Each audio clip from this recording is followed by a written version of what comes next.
Welcome everybody from various places around the country, around the world. Actually, we're also recording this. I hope that's okay with everybody. We have checked with our participants. The driver for this is the University of Strathclyde Mediation Clinic is now providing mediation for the courts, and we've realised that a good number of the people, both the people who take part in mediation and the people who refer to mediation, in other words, the sheriffs, and I think there may be some sheriff clerks here, often are familiar with the concept of mediation, but may not have a first-hand sense of what's it actually like, and what's it like to be in a mediation. What's it like for the parties? What are the mediators up to? So we've recorded one or two things before, but this is a fresh effort. The scenario is based closely on reality. The mediation clinic, I think we provided 199 mediations in the last year. So we're getting a fair number of cases coming through, but any resemblance to real life characters is purely accidental, I believe, even though someone already thought they spotted the actual case. But the kind of scenario that we're about to see unfold is quite typical of the kind of situations that come to a small claims court. I'm sure this is true the world over. Disputes between small businesses, disputes between consumers and small businesses, disputes between people who know each other often quite well, but something has gone awry, and they turn to the courts and they look for someone to say who's in the right, who's in the wrong. The courts in Scotland now have the power to invite those who brought their small claim to attempt to negotiate a resolution through mediation. And that's where we come in. So that's as much of a preamble as I want to give on what we're about today. We hope this will provide a useful example for others who are going to watch it on video. I'm now going to turn to our participants, if that's okay. I think first of all, it seems only proper to actually begin with the parties, because that's where cases begin. And mediation is, as I often say to students, it's the limited intervention. We're in people's lives and then we're out of them again. And the rest of their life proceeds as before. So let's start in the language of the Scottish courts. The person who raises a simple procedure action is called the claimant. So I'm going to invite Leon, our claimant, just to say in a few sentences what has who you are and what's brought you before the court and then into mediation. Thanks, Charlie. So, I'm Leon. I'm a plumber. I've done some work for Alison, the respondent, for which I have been inadequately paid. I laid some floor, did some refacing of a bathroom at her business over a period of time when she was away, and she's not happy with the quality of the work, which I think is not perfect by any stretch, but certainly decent. And I've been withheld £3,500 from my work, which I'm now seeking to claim. Didn't want to get to this place, hoped we could come to an amicable settlement ourselves, but had to take it to the court, and now here we are at mediation. Thank you, Leon. I appreciate your clarity and your brevity. I'm now going to invite Alison, the respondent, to similarly introduce yourself, Alison, if you don't mind. Hello, I'm Alison, and I am the respondent in this case. I'm a hairdresser. I have a hair salon near to Leon's plumbing business, and I've known Leon for some time. And Leon had agreed to carry out some work for me. I needed some work done in the salon, and I was going away for a couple of weeks, and I trusted Leon to do it. And we did agree on the price. But when I came back, I had no hot water, I had exposed pipes, the flooring really just wasn't, the whole quality of the job just wasn't, in my opinion, up to scratch. I did pay Leon some of the money, but I withheld some as well. And I have been attempting to resolve matters with Leon, and I'm sad that I'm here today at mediating a court case. Sad it's got to this. Thanks very much, Alison. Briefly now, I'll turn to the mediators. If you could simply introduce yourselves. I'd start with Elise, just because you're at the top of my screen. Thanks, Charlie. My name's Elise Schwartz. I'm one of the co-mediators from Strathclyde Mediation Clinic. Thank you. Yeah, and I'm Alan Jeffrey, one of the co-mediators also with the Strathclyde Mediation Clinic. Okay, I'm very keen to get on and hand over a couple of logistical things before we do.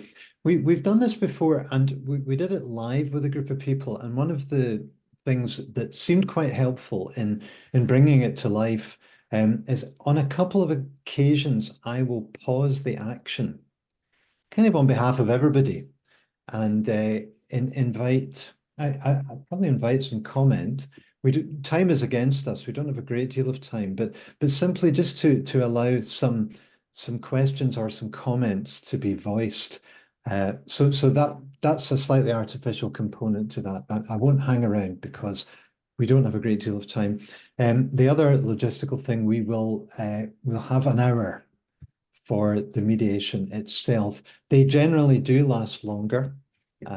Mostly between an hour and 2 hours, I think, is about the average. We do have some that settle speedily, so we shall see what happens. But I don't want to unduly pressure the mediators in this instance. I think I'm just going to quickly look to Rosie and Pauline. Is there anything I've forgotten to say, or can I now hide myself and hand over to the mediators to do their thing? No, I think you're good to go. Good start. Fantastic. That's 22. So over to you, Alan and Elise. Okay, thank you for that, Charlie. So, good afternoon, Alison and Leon. As you know, I'm Elise Schwartz. I'm one of the two co-mediators, and this is Alan Jeffrey, also co-mediator. So, Hi, guys.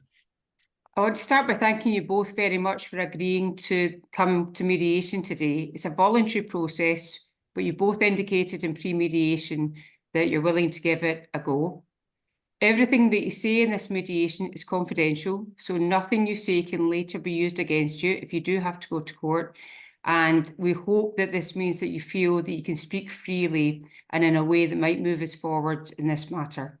It's a chance for you to air your views in a way that isn't possible in court. You can air your grievances. You can even express anger if you want. That's all fine. But of course, that's only possible if we keep things courteous. The main ground rule being that you let the other person finish what they're saying before you start speaking, and you'll both get an equal chance to speak. Now, from time to time, we might decide that it's a good idea to speak to you separately. We'll go into breakout rooms, and when we're speaking to one party, we just ask the other party to wait. We'll come to you. We'll try and give you both an equal amount of time. Within the breakout sessions, there's an extra layer of confidentiality. We won't take anything you say in the breakout room to the other side unless we specifically check with you that it's okay to do that. This is your mediation. It's up to both of you to decide whether you can settle your issues today and in what terms. By listening to each other, you might find that there are creative solutions available. If you do, we'll write out a settlement agreement and you won't have to go to court. If you don't find a route to settlement today, then at least you'll have had a chance to hear your case, the other side's case, your strengths and weaknesses, their strengths and weaknesses. And if you do go to court, in that case, you'll be better prepared. Okay, so I'm going to hand over to Alan now to start the mediation proper. Thanks, Elise. I appreciate that. How are we both feeling? Did that all make sense? Everyone feel that any questions or no? I think from the pre-mediation things were a bit clearer. So It's really useful, and I'm so glad that both of you were available to have those pre-mediation chats. So it was yeah, so between those and that introduction, you'll be ready to go. I said to you both in the pre-mediation that generally what I do is I let you both have 5 minutes at the start just to sort of say your perspective, what you want to get out of mediation, what's brought you here today, and how you sort of see the mediation going. And that kind of being protected, uninterrupted time. I generally go with the claimant first, Alison. It just feels like that makes more sense to me because obviously they've made the claim. That's, why we're here today. Does that sound okay? yeah. Yeah. And so if you have any questions or things you sort of feel that need interrupted, hold off, take a note, and I'll give you that opportunity in a few minutes. And also then you'll be able to respond to each other anyway. So we'll just let Leon sort of set out why we're here today and yeah, what you're hoping to get out of it, Leon. That makes sense? Yeah, I think so. Okay, over to you, mate. Thank you, Alan. So essentially, I've brought us here today because I need to get paid. I need to get paid for the work that I've done. So to take things all the way back to the start, Alison and I have known each other for quite some time now, like several years. Our businesses are next door to each other. I would argue we've always gotten on fairly well. We've certainly never had any problem like this before. I think it's because we got on quite well that I ended up doing the work anyway. So I was doing a really tight schedule job, 2 weeks to refit a bathroom, sort out the piping, and I mean it's not been done in years. So it was the sort of thing that, a friend says, I need this doing, I've got this opportunity to get it done without it affecting my business. I went for it, I wanted to get the job done and help out a mate. There was a bit of an issue with the flooring. The one that we'd agreed wasn't available, so I had to change. Made sure I checked that with Alison. We were fine, the pictures I sent her, she was all grand with. Everything was a normal job to my experience. There were a few things that I didn't quite have the chance to get finished because it's a very tight schedule, but I always said I'd come back and get them done. And then, I got, a good 3.5 grand less payment than I was expecting. And just a very little explanation other than, oh, I'm not actually happy with it, having previously said she was perfectly content with the plan for what was going to be done and what was then done. So yeah, to put no finer point on it, I need to get my money. It's a large amount of money. This is kids not going on their summer holiday sort of thing. You know what I mean? Like it's a real problem for me, and I can't have this going on. But I mean, also that being said, it would be nice to get back to a point where we could get on again, quite simply, because I mean, my business isn't going anywhere. I hope Alison's isn't going anywhere either. And it'd be nice to get back to being amicable, at least, if not the friends that we were. Okay, Leon. Thank you very much. So will I sort of tell you what I heard and you can let me know if I've misunderstood and clarify anything. So your main reason to be here today is to get the remainder of the money. My understanding from the notes I've got is that you feel that you are owed £3,500. Is that correct? Yes. Yeah. Yeah. You've done this job before Alison, in fact, who's a friend of yours from working next door to each other, that you consider yourself very friends. That's why you got the job, essentially. Everything seemed normal. You mentioned one issue, I think was the word that you used, which was that the floor, you couldn't get the proper floor or the agreed floor. You had confirmed that with Alison that the replacement floor would be okay. So normal job, these things happen.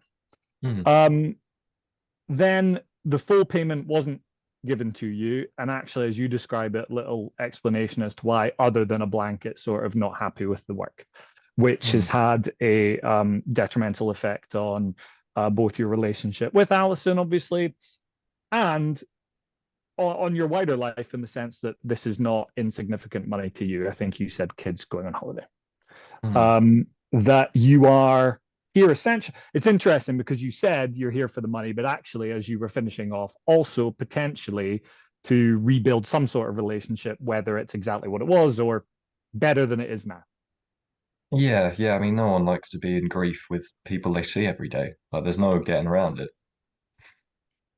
Okay, really clear. That makes sense to me. Elise, before I sort of pass to Alison, do you have anything that you'd want to clarify?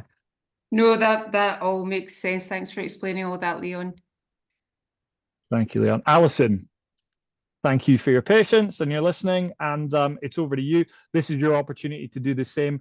If you want to respond to anything particularly, you can, but likewise, you'll get time to do that later on. So feel free if you've prepared anything or have anything you'd like to say.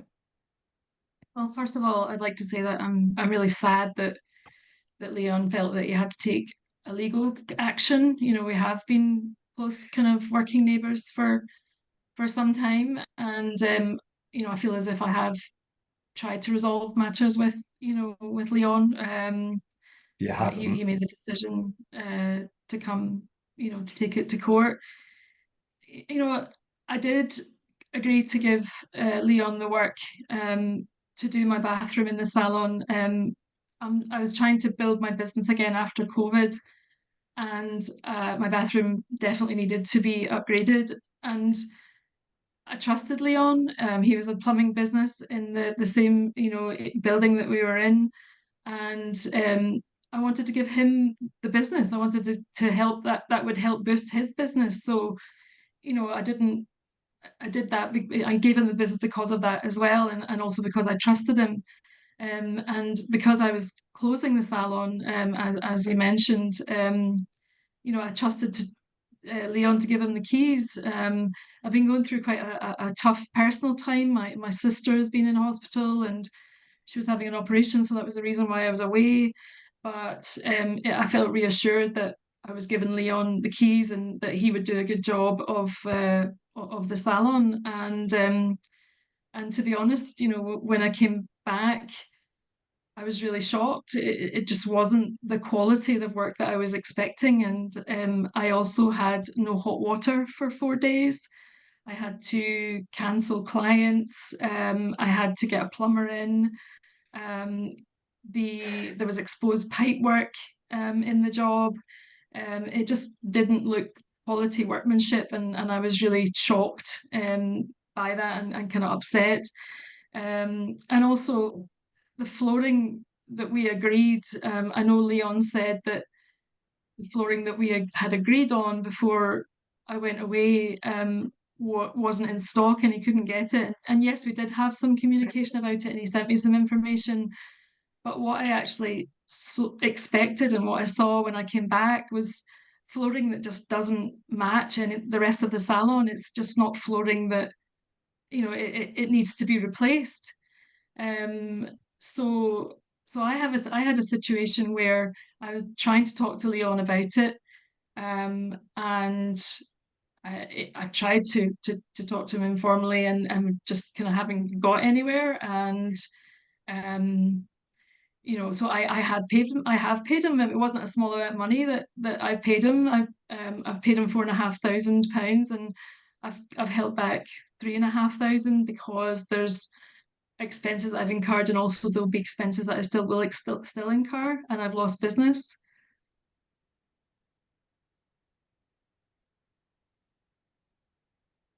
Thanks, Alison. I appreciate that. I'll just do the same. I'll sort of tell you how I've understood your position, and you can let me know if I've misunderstood anything. So you open saying sadness, that actually the way you started that was echoing a lot of what Leon said, that there was a friendship here, there was a good relationship here, and that that was one of the reasons that you gave the work and that you trusted Leon.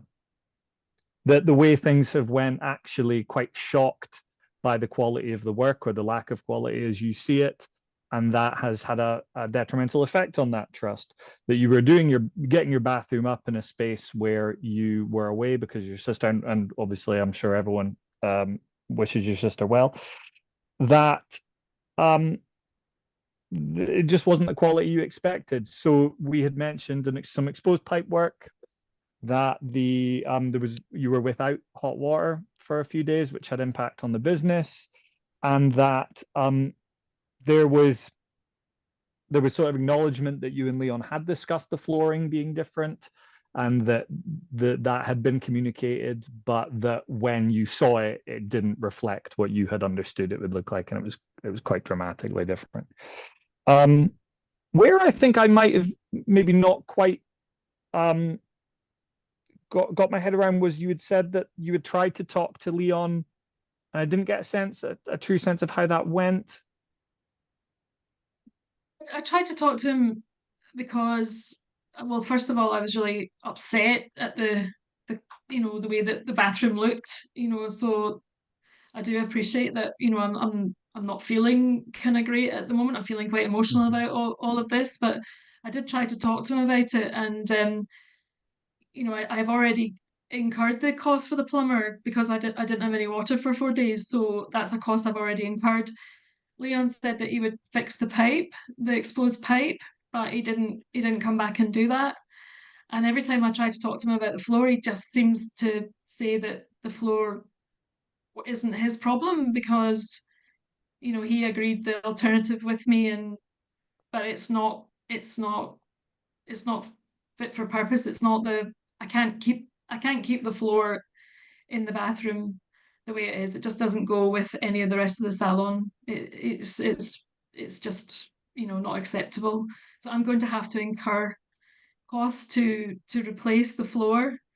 So yeah, and I've lost clients cancelled, my business reputation. I have tried to talk to Leon about it, but he didn't seem to he didn't fix the pipe, and I just didn't get anywhere. Okay, that's really clear, and I suppose good that we are here today and we can have that conversation perhaps. You're muted, Charlie. I'm on mute after all these years. I've popped up like a bad penny. As I said, I would. Those of you who have done any kind of mediation training will recognize, and others I think will recognize it from common sense, that we're probably just at quite a pivotal moment in most mediations where the mediators have introduced themselves in the process.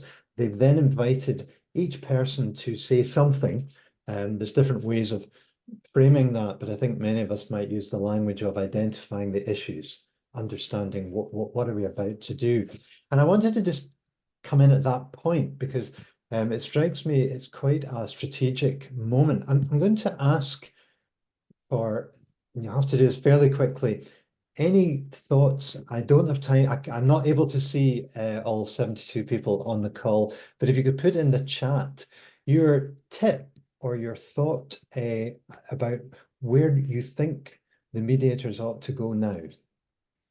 Okay, what are you expecting or hoping that they'll do next? I'm not saying they'll do it, but I'll read out some of them if people can get typing.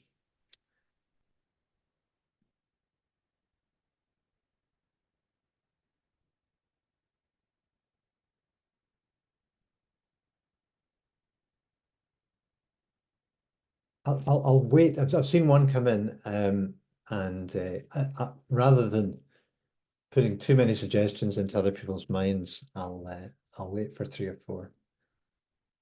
And as I say, this is in no way attempting to preempt the mediators who are no doubt making their own strategic choices about what to do and where to go next.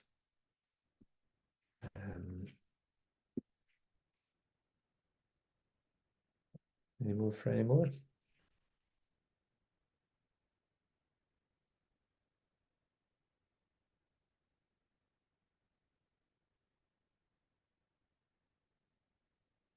Okay. Yeah, I'm beginning to see a few options. The first few, so I'll start reading these out for the sake of those watching afterwards. The first few actually all suggested a breakout room, speaking to the parties individually. We then had some others, someone talking about the importance of the relationship, someone looking for solutions to emerge, someone suggesting asking more questions, someone suggesting asking if they have questions for each other. Interesting, isn't it? That's almost like prompting a dialogue between the parties. Someone suggesting looking for common ground. So again, probably working with the parties together, and then someone else asking about individually. So that's great. I think that's already, it's done its job. And thank you for those who put those suggestions. What that has highlighted is, more than anything, how many options are available to mediators every moment. Many, many choices present themselves. I'm going to stop now. I'm going to get, once again, out the way. I may pause one more time. And the next time I pause, I'm probably going to ask the mediators rather than you what their thinking is. But at this point, let's hand back to them and see which, if any, of these things they adopt. Thanks, everybody. Thank you both for that. And Leon, I could see that you really during Alison's bit you wanted to jump in a few times and you didn't. So well done and thank you for that. Elise, my instinct really at this point is to let Leon and Alison talk this out, have a bit of a discussion, see what they learned from each other's in those 5 minutes, and see where we get to. Is there anything you want to clarify or? Yeah, no, that's my instinct too, but if it's okay with everybody, if we could just clarify just a couple of points, just so we know exactly, you know, what we're dealing with here. If that's okay. Alison, you had mentioned, okay, so you know, we know that we're here because, you know, it's your position that you're rightfully withholding £3,500. I just wanted to break down what that represents. Is that okay? If we can go through that just now. You had mentioned there was no hot water, so I'm wondering what does that account for in terms of just from a financial perspective? Well, there was £400 to get a plumber out to fix the hot water. Okay. And then I had to cancel appointments, and I also had customers commenting on it. So there is an element of my business reputation as well. I had a very stressful time, you know, when I came back, having had a stressful time when I was away, and you know, so I believe I've definitely lost business and potentially lost business as well. But I did have £400 to pay the plumber. Do you want me to carry on with the kind of three and a half thousand? Would you like me to explain? Yeah, that would be great. Sorry. No, I'm just wondering if you wanted me to go on and talk about the whole, like the 3,500. Yeah, well, so far, so we've got £400 for the plumber, and that's money you've already paid out of pocket. Is that right? Yes. Yes. Okay. You mentioned cancel clients, and I think a loss of reputation. Yeah, I had clients commenting, and I had to phone and cancel clients because I didn't have any hot water, and I had some clients that still came in, but so yeah, I had 4 days of business disruption and stress and you know, damaging my reputation. Okay. And how much have you attributed to that? £1,000. Okay, thanks for that. And then you mentioned I think you mentioned exposed pipework. Yeah, there's pipework that's still visible, and Leon has acknowledged that. I understand that it won't cost that much to fix, about £100. So there's £100 for that. And then the biggest thing is the flooring. The flooring needs to be replaced. Okay. And so I withheld 2,000 for that. Okay. And does the whole floor have to come up? What's your position on that? I just can't see how it doesn't have to come up. It doesn't go. It just, you know, if I could live with it, I mean, first of all, I don't see why I should have to live with it. But if I could live with it, I would be, you know, I would be the first one to, you know, to kind of say that. But it's really not in keeping with the rest of the salon. It just doesn't look right. And it's not, the whole point of spending all of that money was to have a good job and to have a bathroom that was in keeping with the salon. And so my opinion is it's not what I wanted when I entered into the agreement with Leon for him to do it. Okay, thanks very much for explaining all of that. And Leon, thanks very much for listening to that and waiting patiently. Alan, I'll hand back to you. No, that's great. Thanks for the clarity. So you both mentioned that since the claim has been made that communication has been tricky, you are both here today. This is the opportunity. And you both said that you were friendly before this, so I'm sure this is going to go fine. It's over to you guys. Leon, you've been quiet for a wee time, so maybe you want to start, but really, Alison, just jump in and respond to Leon, and we'll try and stay out of your way for a little bit. Right, yeah, if I could just come back on a lot of that. I mean, we were asked to be respectful to each other's space, and I did my hardest. I think I jumped in there at one point, but I did try. There's so much to get back to there. So let's start with the exposed pipes, for instance. We've agreed, and we've already discussed the fact that that is something I will do once my diary allows, and we've discussed that that's going to happen. So hopefully we can just park that one and acknowledge that as settled. Yeah, I've asked you about that, Leon, and you just kept saying you would fix it, and you haven't done it. I'm busy. I did this job as I said in my outset, I did this job in the 2 week time frame that you stipulated because you didn't want to lose business. I was bending over backwards to do something, and I think I said at the time that it was going to be a tight squeeze.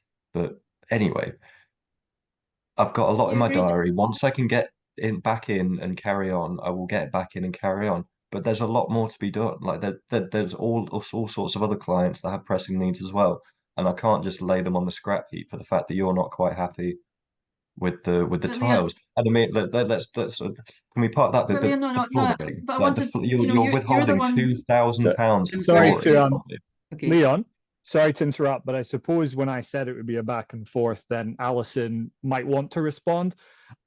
So let's not rush. We're not in a rush. So I think if that all good, I think let's go back to the exposed pipe. So you have agreed to fix the exposed pipe. You've told Alison that before. There is for you, you're very busy. You've got a lot on. This was squeezed into 2 weeks, so the actual getting that done might be tricky, or finding the time to do that. I wonder where that leaves Alison though, in terms of having that.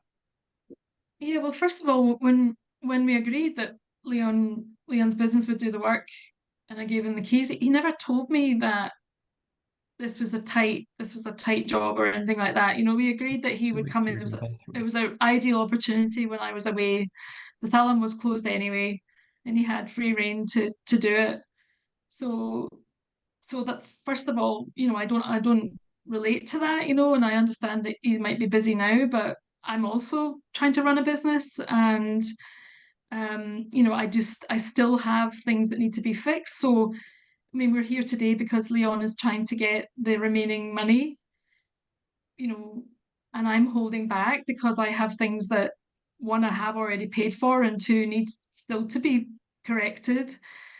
Leon has said he would do it, and I know he's saying he's busy, but he hasn't done it, and there's no visibility of when he's going to do it.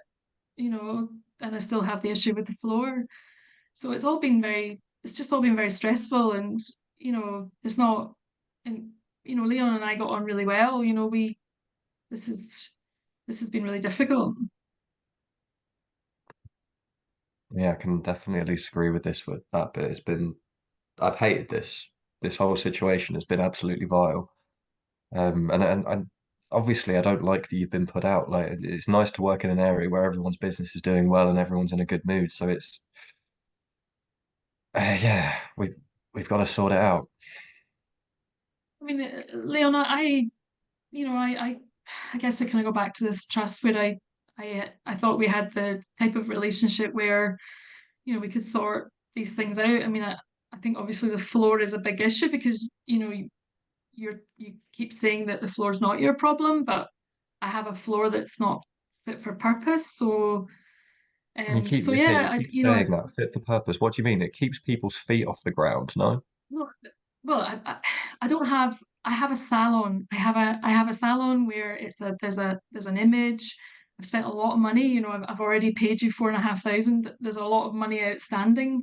You know, it was £8,000 that we agreed for the job. That's not a small amount of money for a bathroom. And you know, it's part of the kind of overall, you know, development of the salon, and it just needs to reflect that. And it's not, the floor is just completely clashes with everything that we It's the have. floor you said was fine. I acknowledge it's not the one which originally agreed, and that's the supplier. There was nothing I could do about that. But I sent you very clear pictures of this is what it's going to look like. This is the one that we're moving towards now, and you were very happy with it. You were completely It doesn't content. look like Had you that. forgotten what the rest of the salon was like, or No, it doesn't look like that. It doesn't look like what we, you know, what we communicated about. Now, also at the time when we were communicating, you know, my sister was going through an operation, and I know it was kind of quick communication, but you know, what I walked into and what I agreed to are just completely different. Leon, I've not, sorry to interrupt, I've not seen the floor. How different from your perspective is it? I mean, it's different. There's no two ways about it. It's a different Okay. pattern. It's a different style, but it's a Sorry well to sorry to piece of interrupt. I flooring. realize I've sorry to interrupt. I realize I've let myself be misunderstood. How different is it from so Alison is saying it's different from the pictures, you know, when you were sort of negotiating it being different. Is that correct, Alison, or have I misunderstood? It's the color. The color is completely different. So the color clashes. You know, it's like it's a pattern floor, and it just doesn't go with the rest of the salon. It's not what I expected when I walked into the finished job. The floor is a significant issue because it's not what we had agreed. I know that the original floor that we'd agreed to, I saw this, you know, the samples of it, that we couldn't get that anymore. But when I came back, you know, the floor wasn't. It just doesn't go with the salon. Leon, how you know, in terms of it being different from the photos that was sort of negotiated after the fact when the flooring couldn't be found, do you see it as different? Not to the extent that seems to be being described. Like, I mean, I acknowledge maybe it was a slightly gloomy day that day, and maybe it looked a slightly different shade of the Yeah. exact same color that it undoubtedly was. Like, it's not that drastically different for it now to be withheld £2,000 as a result for what we agreed that I would do. I did as we negotiated. So the fact that it looks different, I don't see why that's on me, and I don't see why I'm taking such a massive hit for it. Okay. What would you Okay. what would you suggest I do then if I can't live with the floor? Get a rug. I think what we'll do, I think that's good timing, is Elise, I'm thinking a breakout room. Does that work for you? Yep, that's a great idea, Alan. So what we're going to do, Leon and Alison, is we're going to talk to you just individually for a moment. On Zoom, this can feel really weird in that you're sort of left on your own. Get a cup of tea, relax. 5 minutes, 10 minutes. Don't panic if it's slightly longer. It can feel a bit artificial, but it just means that I'm doing too much talking. So don't read anything into it. Elise, who would you like to speak with first? Well, actually, since Leon, since you went first in in this session, why don't we start with Alison, if that's okay? Okay. Is that okay, Leon? So I'm just going to pop you into a breakout room. As I say, we'll let you back in. Don't worry for a little bit longer than 5 minutes. Okay. Okay, there you go. Okay, Alison, thank you very much for sharing all of that. You know, it sounds like you've had a stressful time, and I know you've got some external factors going on, which is, you know, always seems to make everything feel a bit more difficult sometimes. How are you feeling about today's mediation so far? It's very difficult. You know, it's difficult because Leon and I had a friendship. So we're now, you know, we see each other every day, but we're not really talking. And now we're kind of talking for the first time properly about it. So I find it difficult, but it's not too bad. It's not as bad as I maybe thought it was going to be. Okay. Can you see, you know, have you had a chance to say what you wanted to say to him so far? Have you managed to satisfy that urge, do you think? I think so. I still don't think that he maybe appreciates that, you know, the situation that I'm in. You know, I think he's just looking for his money, which I understand.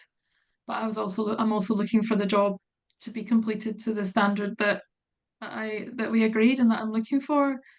You know, so I'm not sure whether Leon is kind of appreciating my point of view. And, you know, I think the fact that he's gone to court to try and recover his money, you know, he's kind of just stopped trying to resolve it, you know, informally. Yeah. Can you see, you know, a way forward just now in terms of the items, the individual items that we've been talking about? Like perhaps if we start with the floor, that seems to be the big issue, or the biggest issue. Is there anything you think that could be done to remedy that? I don't know whether whether there are any options for me. You know, I at the moment, you know, every time I walk into the bathroom, I'm going to be reminded that this is just not what I want. So it's like, you know, every day on a daily basis. And, you know, so I mean, I heard Leon said that it's a floor and you walk on a floor, but, you know, for the salon, it's much more than that. You know, it's the image. So I don't know whether there are any options. I mean, the only thing that I can understand is that I have to replace it completely. But I don't know whether Leon has any other options that would, you know, help with the issue with the flooring. Right. I suppose one thing that I've heard, you know, coming through maybe indirectly is that you're not averse to Leon continuing to do the work. No, I mean, as I said when we chatted before the mediation, you know, Leon and I have had a close relationship. You know, we're friends, we're work neighbours, we've known each other for many years. You know, I actually wanted him to come and help me fix what the issues were. The stumbling block is the floor. I think probably that's the biggest issue, as you say, you know, because he's saying that it's not his problem, and I'm left with the floor that I don't like or don't want. You know, I had to get the plumber out, so I'm out of pocket £400. He said he would come and cover the pipes. He said he would do that. So again, I don't have any problem with him doing that. I just need it done. You know, and then you know, there's an amount of money that I've withheld because I've lost customers. Like, you know, I've lost business. I had to cancel appointments, and you know, so I've had stress and you know, potential damage to business reputation. So yeah, I think probably the biggest stumbling block is the floor, to be honest. And you know, I don't know whether Leon has any other suggestions. He just keeps saying it's not his problem. Right. Okay, so perhaps maybe if we went over to Leon and asked him if he had any thoughts on that. Yeah, I mean, I withheld £3,500. You know, he's looking for that. You know, I don't think that that's fair because I'm going to have, you know, I've already been out of pocket 400, and I'm, you know, so I don't think that him claiming the full 3,500 is fair, you know, in this position that I'm in. Right. Okay. Alan, any questions for Alison at this point in time? No, I'm so, you know, I'm very much it's interesting because we have this itemized sort of list of things, including the reputational damage, but actually it's the floor. The floor keeps coming back. The floor is the core thing. If Yeah. and actually you've opened up, you said, I wonder whether Leon has options there, solutions there. I think options was the word you used. Yeah. If we got to a point where there was a satisfying sort of conclusion on the floor, does that create movement on the other things? Well, the £400 for the plumber, I'm out of pocket for, so I would be looking for that, or, at least to have some reflection. And Leon said he could cover the pipes, so I'd be looking for him to cover the pipes. So, I know that, we're at mediation to try and avoid going to court, and I don't really want to go to court, and, I've got to see Leon every day anyway, when we're at work. So I would like to try and resolve it. I would be open to giving him something, but I just feel to give him the 3,500, I feel is unfair, in terms of where I am just now. Okay, so if I sort of sum up where my head's gone to, so you're quite happy to continue working with them. You are quite happy if he agrees to do the pipes. You're up for a creative solution in terms of the floor, and you're not adverse to giving him some money. But there's sort of, yeah, I mean, I've just outlined them. There's a few steps before you would probably know what that looks like. Does that? Yeah, yeah, that's So I fine. think Elisa suggested us going to Leon and talking about and saying if we were able to share, because obviously this is private, but if we could share that the floor is a real core thing for you, and if he had any solutions for how that might be resolved, then that might open us up to having a joint conversation again about how we do that. Yeah, That sound okay? yeah. Elise, was that where you were going, or? Yep, absolutely. Lovely. Okay, Yep. Charlie's Done jumping it in. again. Done it again. I'm popping up one more time. I'm going to ask you to put Alison in the waiting room. And for those watching, unlike a traditional doctor's waiting room, there won't be an awkward silence between them, because they'll be in their own private waiting rooms. I just wanted, at this point, to ask you two, what's going through your mind strategically? We don't have that much time left. Where are you headed? Where do you think you might go next? And just perhaps to explain for those watching what's going through the mind of a mediator before your second breakout room. Okay. Well, I mean, essentially, what we're trying to do is focus the issues here so that we can, take each issue bearing in mind that this is quite a truncated version of a mediation. But what we're trying to do is, boil it down, take it issue by issue. What we really need to do now is go and ask Leon what he's thinking about the floor, because it seems that there is just no communication between them on that. And it sounds like there's a lot that could be worked out on that one. And if we can take out that big issue, then I think everything else might be a little easier. Thanks, Alan. Yeah, I agree. Absolutely. I think as well, I want to look at the relationship, but I think they need a win first. I think they need to come together on something tangible, and that will, I think the relationship stuff might flow from there. Whereas my instinct is just focus on that. But I think if we get a win, we'll get that done. Fascinating insight for those watching. Issues versus relationships. Issues possibly trump relationships up to a point, and then relationships may end up being the key. So that's brilliant. Thanks so much. I'll get out your way again, and you can do what you need to do. Yes, there was one more comment. We'll come back to that at the end. Right. So Elise, we'll invite Leon back in. Okay. And just so we're clear, so I'm not breaching any confidentiality, we are sharing with Leon that Alison is really, for her, the core thing is the floor, and she's not sure how to resolve that, how to get the floor she wants whilst maintaining this working relationship. And does he have any suggestions on how to do that? Have I understood that okay? Yep, that's great. Great. Okay. I have to find him in this. Oh, yeah, there he is. Perfect.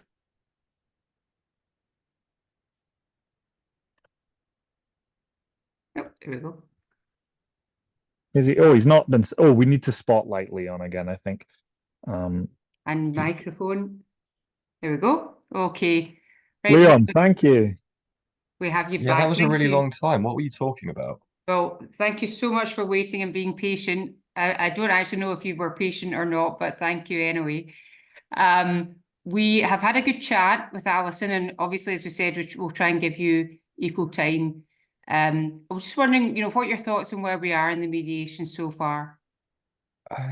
Well, I mean, I suppose it's been helpful to a certain extent to see what Alison means a little bit. I think we seem to have a lot of the same frustrations with each other. Like it's been my experience that she's been impossible to get hold of, and every time I try and talk to her about sorting things out, that she said she's got some client or other, some hairdo that needs doing, as though that's more important. But yeah, so it's good that we've got a chance to chat, and that's been helpful so far. I'm not seeing that we're making a lot of progress really though. Okay. Well, one of the issues that, Alison was comfortable with us sharing in this breakout room with you was what seems to be the biggest of the issues, which is the floor in the bathroom. And what we're hoping to do is maybe if we could have your thoughts on possible solutions to the floor issue and maybe see if we could work forward from there. So just, if you could sort of give us a bit of insight, from a sort of builder's point of view, what's going on with the floor? Well, I'm a plumber for one thing, but I'm okay. sorry. So yeah. It's for my mind, it's purely aesthetic is the issue with the floor. Like as I've said, and I didn't hear Alison dispute it. She may have done with you. The floor functions. People aren't going to trip on it. It's safe. It's an excellent piece of work, if I do say so myself. It just doesn't look quite right. And frankly, two things. Accent pieces, I don't really understand what that means, but apparently that's a design thing. Is it that bad if it doesn't necessarily fit everything else? And how many people are using this bathroom anyway? Like, I mean, you should have seen what it was like before. It was filthy, damp, mold, horrible. Like, it is now not an eyesore. So if people are still complaining about it, they should have the before and after photos and see how bad it was. Leon, So, can I jump in? by all means. I'm thinking about as a plumber, right? I'm not a plumber. I know nothing about plumber. But, if I said to you, your job is putting in pipes, taps, how accurate am I? I mean, it's a bit reductive, but it's certainly part of it, yeah. That's a really good word for it. Could I ask you, and I'm leading, you'll see I'm leading you somewhere, right? What's reductive about that? Well, I mean, it's everything around it. So with the floor, for instance. Obviously, I was doing the stuff underneath, but then making sure that the job is finished on top. Like I don't just do making sure the taps don't leak, sort of Yep. thing. Like there's a lot more to it. What does it mean to someone when you go in and sort of fix their plumbing and their floor? What does that mean to someone? Well, usually it's a pretty dire situation they're in, Yeah. and I come in and I fix it. Yeah. I make sure that things stop leaking, that you don't have floor all over your kitchen or whatever it might Yeah. be. But Yeah. I come in and I sort the thing out. Yeah. Yeah, like because I'm thinking about, if I've ever had these issues, like it's like you are the person to fix it. You're like the most important person in my life at that point. I'm Exactly. thinking about sort of I'm thinking about her business and what that is. And you were saying it's just an aesthetic issue, but in my mind, her business is aesthetics. Would that be fair? Yeah, no, yeah, you make a fair point there. I suppose I don't need to belabor that point. I think that's like it just occurred to me that actually that is the business. It is aesthetics. Yeah, but I mean, although I would say that it's the aesthetic of people as opposed to the aesthetic of the place. And I'll go back to it again. How many people are using this bathroom and feeling that direly put off with it? Surely the important thing from her business, as long as she cuts hair well, you know? And the bit that we still haven't gotten back to here, and the bit that I do feel genuinely bad about, is the hot water issue. Mm. Mm. Yeah, Lise, you go.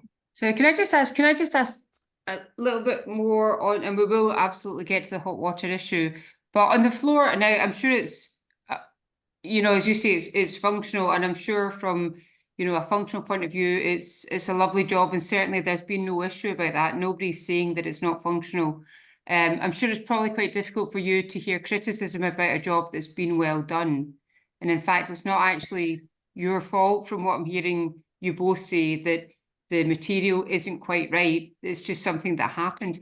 I'm wondering though, is there something that can be done to just change the material? It's just the flooring on top, right? Or am I being too simplistic about that? No, as to my understanding of it, and I mean, like I say, this is something that came after the fact, having agreed that this would be that what I was doing was fine. Mm. Yeah, to my mind, it is literally just how the floor looks. So it's Yeah. it's the type of tile that's been put down, which Um, again we agreed, and I didn't just do that off my own bat. what's the cost to replace? You know, I'm thinking about the relationship, right? And I'm thinking about, you know, she's obviously not happy with it. The aesthetic part of it seems to mean more to her than it does you, right? We all have our different perspectives. I'm wondering,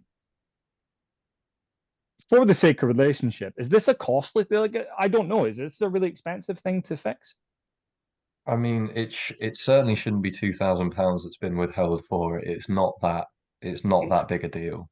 So Like let's say it's you were doing it. Let's say you Hmm. were doing it. You know, you were sort of saying, okay, this isn't right. Whether you agree, you know, on its functionality versus aesthetics. If you were doing that, what's the cost there? I mean, it would depend on what she wanted necessarily doing instead, and Sure. there's also, but it's 12, 1,500 maybe. I don't, like I'm pulling numbers a little bit there, but it's a fair bit less than what she's currently withholding and claiming that it's to do with that some future expense that she hasn't incurred yet, that she's just Yeah. sort of spitballing essentially. Would Because that she's asked. be, sorry, Alan. Sorry, Lise. No, I'm interrupting you.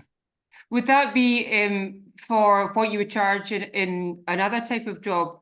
What I'm trying to get at is, you know, is there a solution here whereby you come in and you do the work, and it doesn't, you know, it costs less than that? Is that a possibility?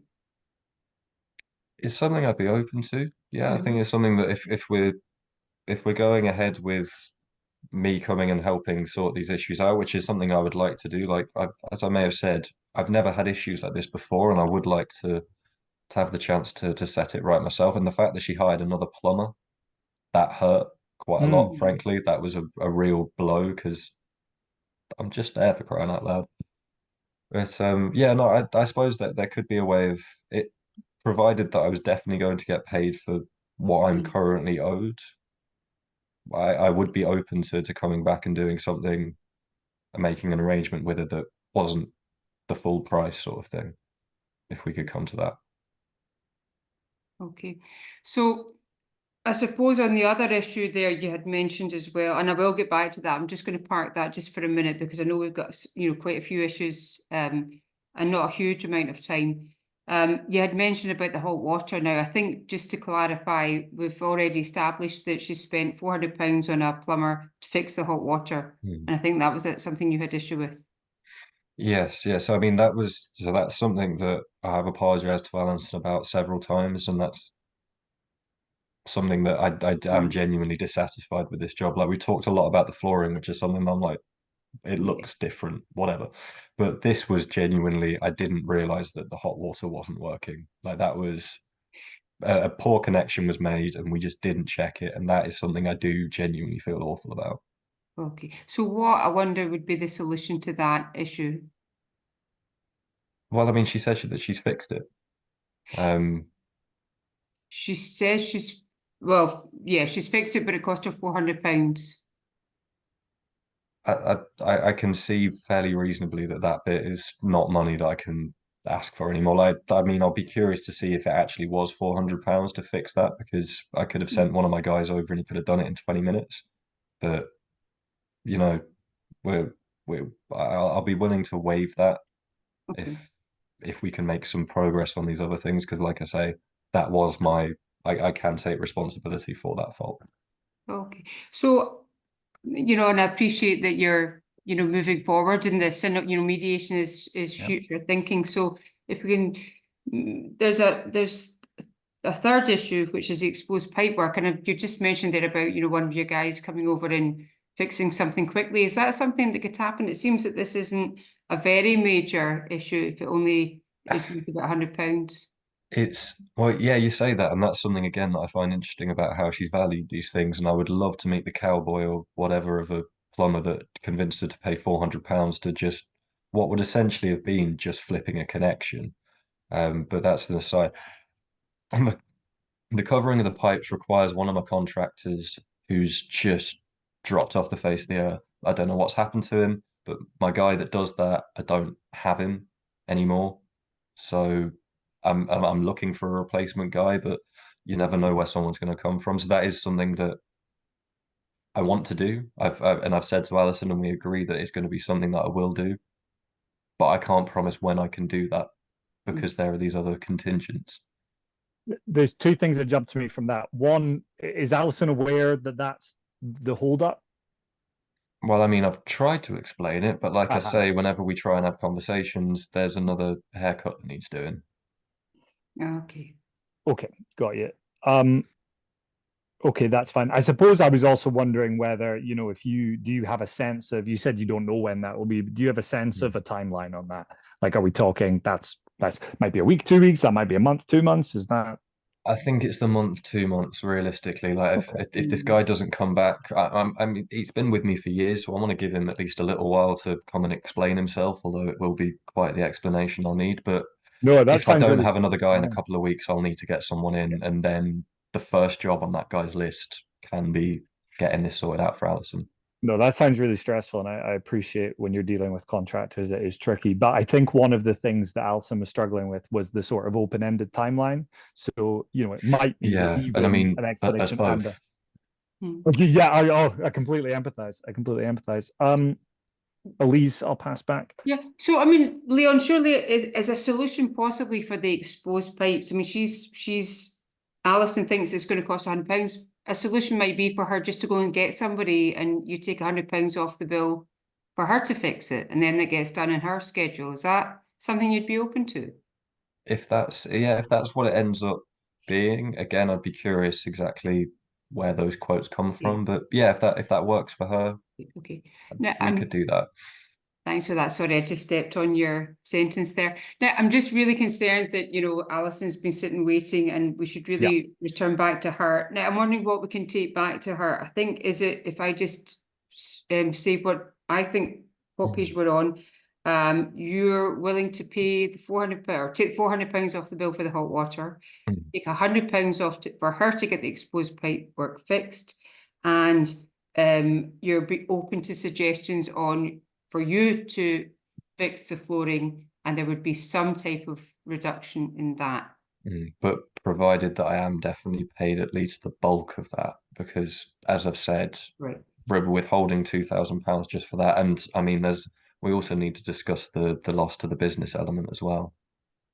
Right. I don't agree with that valuation either. Well, we do have the fourth item, which yeah, we haven't had a chance to address so far, of her loss to her business. But I think if you don't mind now, we'll go back, Alan, unless you have anything to ask of Leon.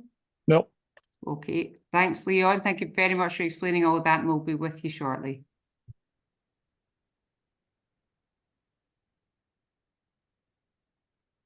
Anything before we get Alison in? Nope, all good. Okay, great. Just bear with me a second.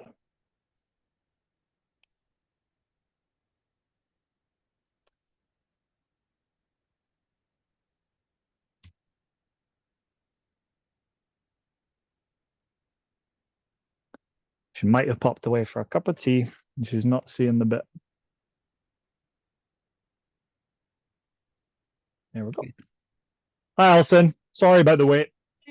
No, you're no problem. Oh yeah, thank you very much for waiting, Alison. We've had a chat with Leon. He's, you know, we conveyed all your concerns and your situation, particularly regarding the flooring. He's made some suggestions coming back. And I think the really good thing is that the two of you are beginning to walk towards each other, which is really positive.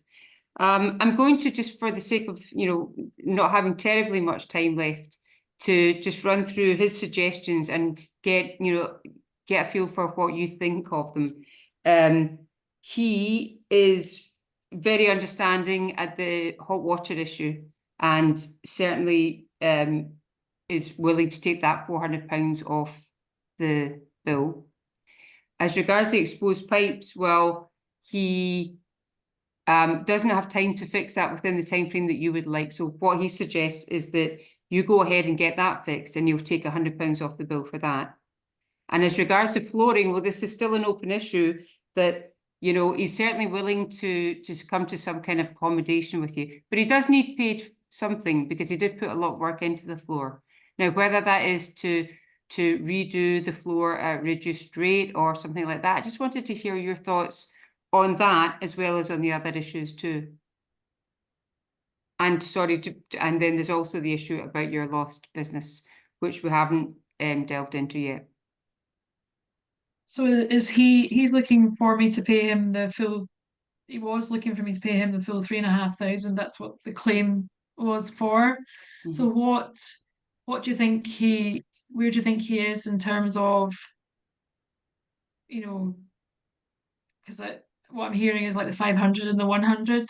He'd be prepared to pay me that, but is he looking for me to pay the rest, or how would you suggest that it sounds like we probably need to have more conversation. We probably need to have some more discussion, because I don't know what is possible with the floor. You know, I don't know whether it's possible to get some alternative flooring and him to do it for me, or I don't know. He just washed his hands on the floor, and you know, and it's something that's important. Yeah, well, we're just in this kind of relatively early stages of trying to work out solutions here. So I wouldn't say he's quite, you know, washing his hands, and he is certainly willing to explore the issue of the floor and how to move forward in it. But I think since he's sort of stepped towards you quite significantly in the two other items and said that he's amenable to discussing the floor, I think now if we turn to you and get your thoughts on maybe a little bit more of what that would look like. Have you thought about different flooring? Have you had a chance to look into a different covering or anything like that? Well, that's where I came up with the £2,000, because I did have a look at some options, but Leon may be able to point me in another direction that doesn't cost as much.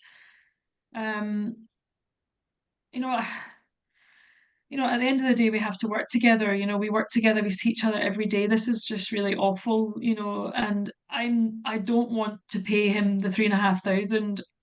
He is saying that he's happy for me to keep 400 and the 100. So that would be 3,000 that he's looking for. So I guess, you know, maybe I could pay him something, and then we could have further discussion on the floor. I would like to try and get that resolved though, and I would like his head, you know, I would love it if Leon can help me do that. Elise, it sounds like well, I'll just clarify with Alison. So the £400 for the hot water presumably is fine by you because that's coming back to you.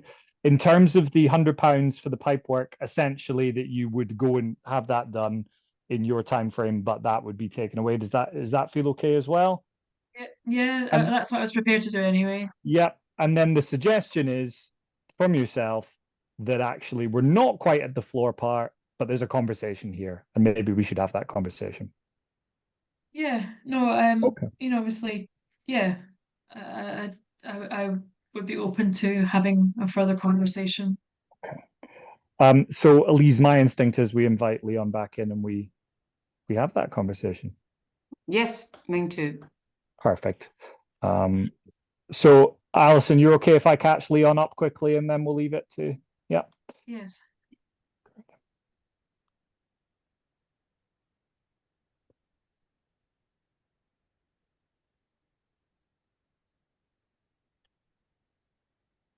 I'm going to come in because we said we would stop at the end of an hour.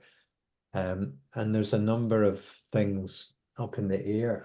I'm guessing that the audience will be curious as to where you might want to go. And I'm hoping, Leon, welcome back, and apologies, I've interrupted again, but this is the last time. So we haven't reached a resolution, although perhaps we can see the bones of one beginning to emerge. What I'd like to do, we now have the 4 players in the mediation available. And once again, I can't see everybody online. I'm going to invite questions again and really open it up. I would be interested in questions. Specifically, if you could say who it's aimed at, there might be questions for the mediators. There might also be questions for the participants. I've got 1 or 2 myself, if nobody comes up with any, but I would just be interested to, yeah, get some gauge of the kind of thoughts that are forming in the mind of those who are observing a mediation. Some of you not for the first time, some of you for the first time. And again, highlighting the range of strategic choices that you probably saw the mediators make. And if I don't see any questions in a moment, I'm going to ask the mediators a couple of questions myself first. So I'll shut up for 30 seconds.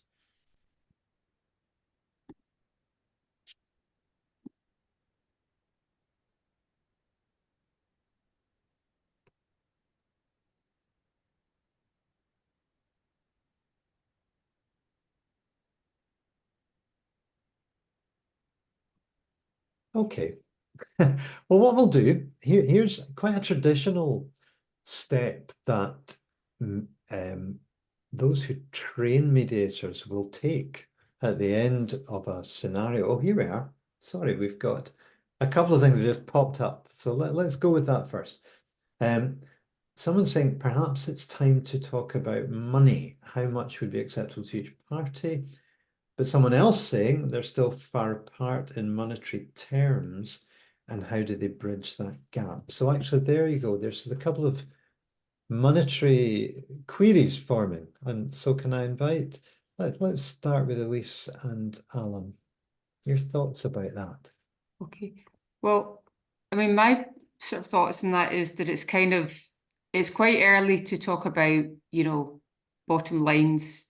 But what we do want to do is we do want to talk about money in quite general terms, with the hope of, at the end of, what might be a longer mediation, of being able to focus in and boil down. I think, we are talking about money in some terms, but also, don't forget, mediation is creative. There are creative solutions here, which I think we're trying to work in some of them too. It's not just about the money, it's about the relationship, but it's also about, how do we get this fixed? Is there a way to do that, So let me just make sure I've understood. You're saying that somewhere in the back of your mind, but in a longer, if you had more time, there might come a point where a global amount almost glosses over some of the detail, but you don't think we're there yet? No, we're certainly not there yet. No, there's a lot more to be said. And I think we'd be shortchanging the parties, actually, if we just tried to race them to, a finish line. Because, they both have a right to be heard. Most mediations are going to be 3 hours long. So this, it is a shortened version. But, they both clearly have things that they want to say. They've got more to flush out too. And that's part of the value that I think we give them. I'm sure there will be a pound sign at some point further down the line, but that's not the only thing. Okay, thanks. I mean, Alan, that's probably answered the money thing a little bit. I want to put another question to you, which is interesting. It's a suggestion as much as a question. Both parties look fairly weary from the dispute, and I would ask them the impact of what not reaching any settlement today may have on them. I'll throw it to both of you, actually, just thoughts about that strategy. It's a great one. Definitely, it's I suppose for me, I might counteract the weary part in this moment, in the sense that I actually started to see an upswing, in that I was really thinking, oh, we now have a bit of momentum for like collaboration and future thinking. So that is a question I have used. That is a question that would fit this mediation. Where I was really thinking was, oh, we're about to generate some energy, potentially. And so so yeah, it felt to me that they weren't as weary despite his face. Yeah, but yes, that's a brilliant question, and one that I have done, because I often use that one near, when I'm almost getting a bit weary, when I'm thinking, oh, this isn't going to happen. And I'll tell people who've never mediated before, I almost think it's never going to happen in every single mediation. And it typically does. But yeah, that's not where I was going, but I love the question. Thanks, Alan. You've reminded me. I actually think it's an insight I've gained from mediating. There's almost always a moment when I don't know how it's going to go. Yeah. Oh, yeah. I will always be sitting with my fingers crossed behind me, or something to that effect, saying this could go either way. Isn't that interesting? And I wonder if that's almost an important procedural step for parties.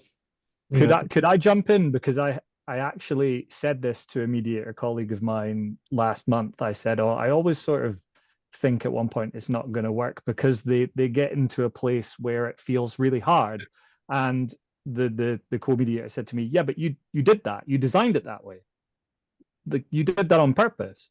And it's almost like I forget that actually you've got to bring people to a point where they're doing hard work. And that's where it can feel, but it's all part of a process. And yeah, we kind of design it that way. So what I'd like to do now is lift the fourth wall, so to speak, a bit further and invite the parties, now that they're not going to mediate anymore. It would be interesting to hear from the perspective of people who are in it. If you can stay in role, and you're obviously doing very well, Liam, with your tired plumber's face and so on, and world weary approach to clients. And no doubt, Alison, you have your own hairdressing repertoire. So could I really invite both of you to say a little bit about your thoughts, particularly, I guess, first of all, let's reverse this, your thoughts about where it's going and where it might go. Then we might take a step back and ask how it's been. But first of all, yeah, your hunch at this point, an hour in, maybe could, I don't mind who starts, actually. I'll be a mediator for a minute. I don't mind starting. So, I I am beginning to feel that maybe there is some further conversation going to be had about finding a solution to the floor. And the floor in the bathroom is probably the biggest sticking point that we had. So, it, for me, the continuation of to see what maybe maybe possible, whether there's suggestions that could be considered. I certainly feel open, um, but I feel as if we need to have further dialogue. Yeah, so that's really where. That further dialogue, would you want to have that in the mediation, or are you talking about as neighboring businesses off-piste? In the mediation, so I would see the mediation continuing for longer, and it may be one that could be paused if something had to be going.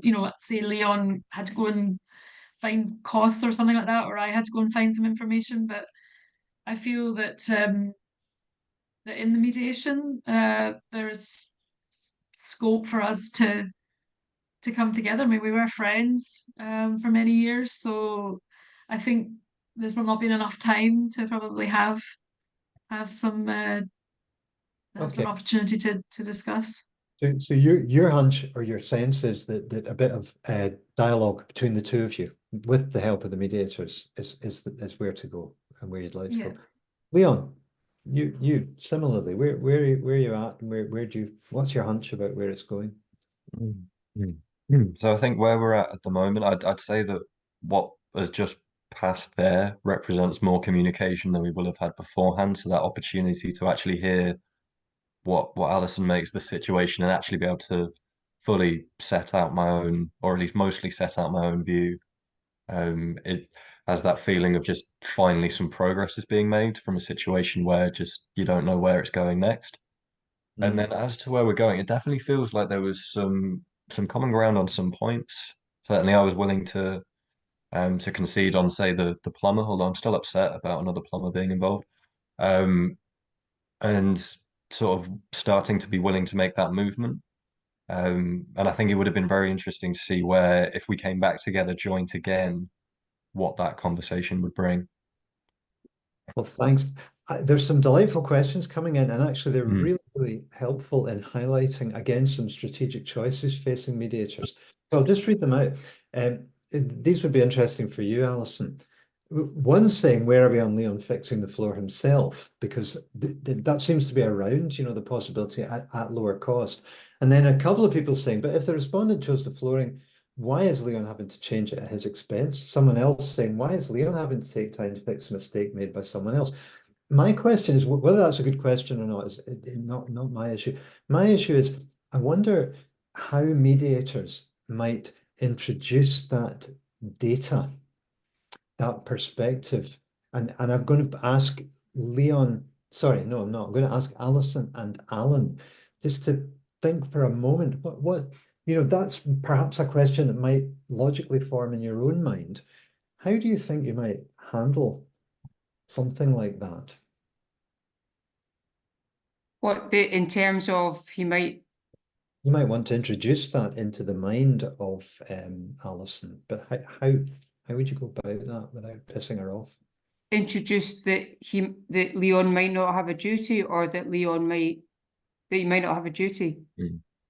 It was framed in yes. I mean the why, as we know, the why question can sound like quite a critical question. So why the hell should he sort it out when one of the things that I would do in that instance, if I think that someone isn't quite understanding it from their perspective and maybe making unfair sort of, if we use the word demands, would be to do a bit of a thought experiment in the breakout room about saying, let's be that person. Okay, so what is their perspective here? You know, they've, you know, and walk it through with them. So they have wanted to do a job for you because they're your friend. They've done the job. They've done it in a short amount of time. You've come back and you've said this and blah, blah, blah, blah. And now they are saying this and just walking through it and seeing if any of the individual points flag up anything for them. The question is whether nothing flags up and then what do you do? That's an interesting that I maybe don't always have a solution for, but yeah, walk them through from another perspective. Okay. And I notice you say in breakout, which is interesting as well. And I think we're all noticing there's a face-saving component to that decision, isn't there? Rather than in front of Leon effectively acting on his behalf, saying, why should he pay for it? You immediately went to that. Alison, you any thoughts on that? Because I think, sorry, Elise, you any thoughts on that? Because I think it's quite important. I think what I'm sort of torn with here is because there's, you know, in mediation, we're not the arbiters of law. It's not up to us to say what the law is or how it gets applied. What we're here to do is let the parties develop, you know, their thoughts and processes and work out a solution. And sometimes those solutions are creative. You know, it could potentially be, and I'm not saying this is what would happen, but it could potentially be that Leon says, you know what, it wasn't my fault about the floor, but I'm going to walk towards you and say, I'll do something regarding the floor if you do something regarding, you know, whatever if you make a concession elsewhere. And it's just sort of bartering and creativity. In terms of, does he have a duty? I don't know, because in this role, I'm not a lawyer or a judge, you know. Would either of you introduce the concept of what might a sheriff think? Well, then you have the concept of being the devil's advocate, which is always, you know, if you get to that stage, and I think you have to be quite deep into a mediation and have quite the trust of the parties before you can play the role of devil's advocate, where you say, yeah, okay, so let's, you know, and I might even flag it up and say, I'm going to step into the role of devil's advocate here, and I may push you quite hard, and you can tell me if I'm pushing too hard, but let's just have a thought here about, say, you know, I am a sheriff, and you come to me, what's that going to look like? You know, and maybe push, depending on, you know, the situation, maybe push quite firmly in that. Fantastic.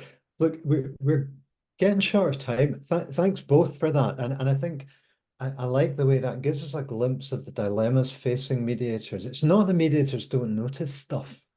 They notice lots and lots of stuff, but it's the precise tactical timing set of considerations that come into play, and the concern, I think you're probably both working quite hard and scrupulously not to appear to side with anyone against the other, you know, and I think the breakout rooms sometimes allow that. And yet at the same time, I like the fact, Elise, that you use the word push. You know, there might be a moment, almost like you're giving yourself permission to say, for a little while now, I'm going to push a wee bit. Yeah. Because, yeah, why are we here? You know, am I going to let you go without a solution? So I think you're maybe also seeing something of what's sometimes called a ratchet approach. You know, if it turns out Leon and Alison can have a nice cozy chat and sort it, you don't need to go to the next level. But if they don't, I think we're both acknowledging often in mediation it goes to the wire, then there's a range of additional strategies. It's a terrible old joke, but I'll say it, and a lot of my students have heard me say it before, but the old joke about I always find my key in the last place I look. And I think that pretty much summarizes, you know, what's the right technique to resolve a matter. Well, you know, you just keep trying and you try a range of things.